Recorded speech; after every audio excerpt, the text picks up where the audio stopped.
The tension in Kano was palpable during the last days of February. While international forces have begun to disarm armed groups, progress is slow and the atrocities persist. Meanwhile, around 1,000 people from the Muslim community fleeing to Cameroon have found themselves trapped in the town. They are now living in the Catholic Church compound under the protection of African Union soldiers. This is an explosive situation that degenerates regularly.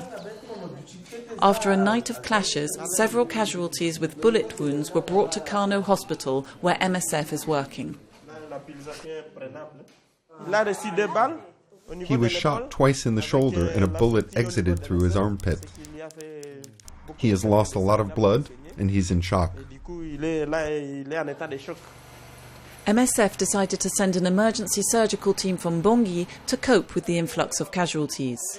They referred the most serious cases to the capital and stayed in Kano to continue to treat others. So we prepared the operating theater and then we operated on 2 patients. We were able to do it here because the surgery was minor and only required mild anesthesia and routine post-op care. While we were finishing up, 4 more casualties were brought in. We'd been told that 2 had minor injuries, so we weren't expecting the 2 children. One is a little girl who has a gunshot wound in her neck. She is suffering from shock, but it doesn't look serious. And then there's her little sister. Her condition is deteriorating rapidly. This influx of casualties reflects the violence that is so prevalent here. But despite the tensions, Médicos Sem Fronteiras is well regarded by all the various communities. The teams assist the displaced at the church while working in other of the town's districts. They also continue MSF's activities at the hospital, where the organisation has been providing support since 2010 to the paediatric, TB and HIV units, irrespective of whether their patients are civilians or fighters and the side they are on.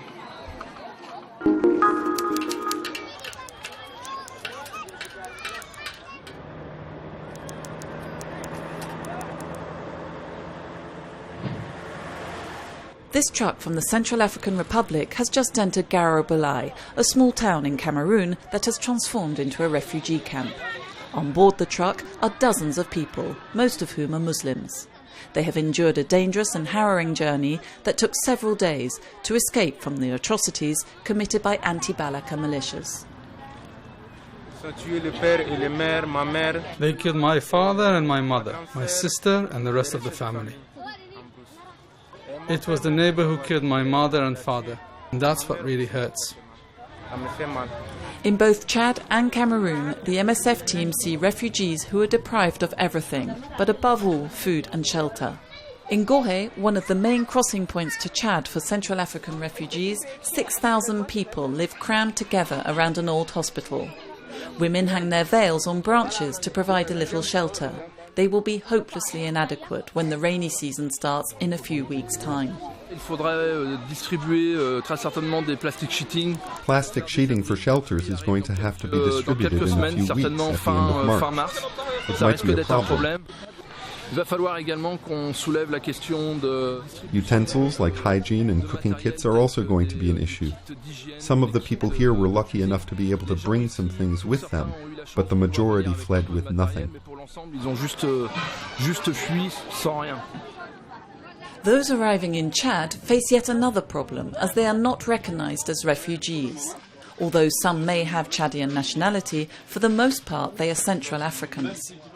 Living temporarily in transit centres with very little access to aid, thousands of people await while governments and the United Nations decide what to do with them.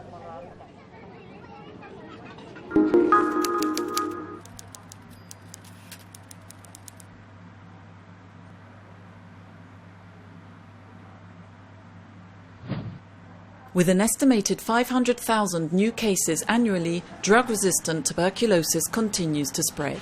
Worryingly, direct transmission is now responsible for a third of new cases in some East European countries. A patient with tuberculosis can transmit the disease to around 10 people in a year. And if it's multi-drug resistant, these resistances will also be passed on. So you can see why it's a problem and why we have to find a fast and adapted response. This patient is suffering from a particularly acute form of the disease, extensively drug-resistant tuberculosis. He was treated, but there were multiple side effects, and the disease showed no signs of regressing. I can't hear anymore. I can't hear at all in this ear, and only vaguely in this one. But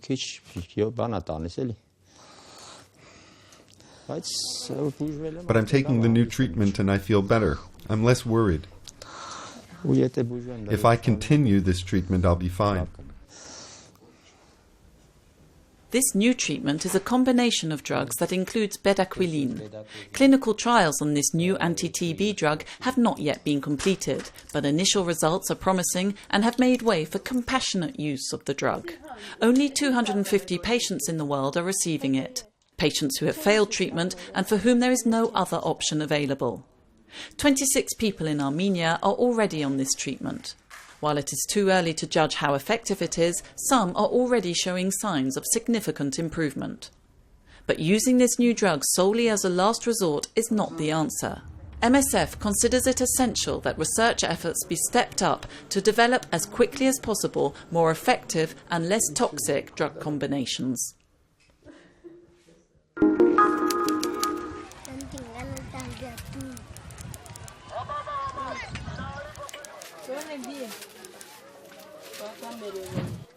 Every day sees families torn apart and people fleeing from conflict and persecution.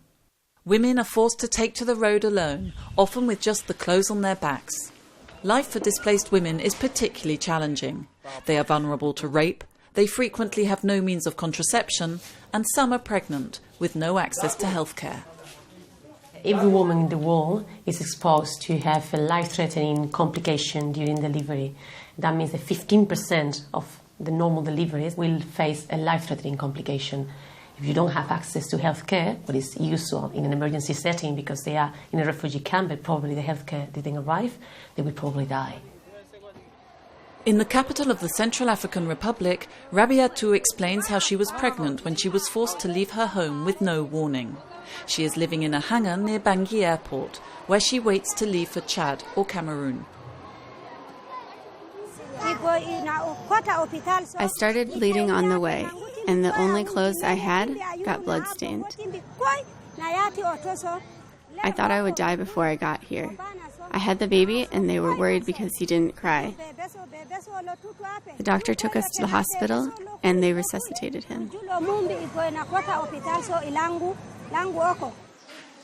Women from South Sudan and Somalia know Rabiatou's story only too well. Many have their own similar stories to tell.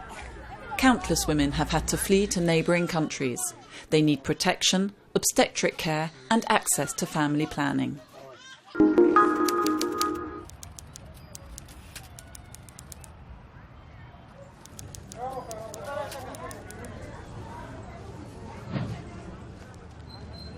MSF works in 4 facilities in Afghanistan, 2 hospitals in Kabul and Lashkargah, a trauma centre in Kunduz and a maternity unit in Host. The teams also run mobile clinics to the east of Kabul, delivering healthcare to remote communities.